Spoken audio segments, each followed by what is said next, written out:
Some cities in the path of this storm are St. Croix.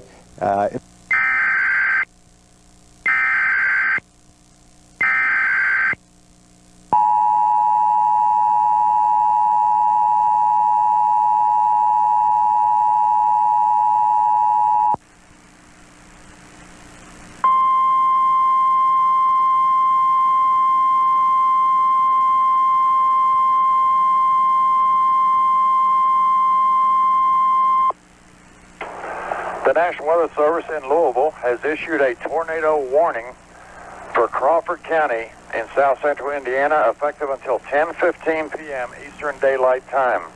Repeating, a tornado warning has been issued for Crawford County in south central Indiana effective until 10:15 p.m. Eastern Daylight Time. Please stay tuned for further details and updates.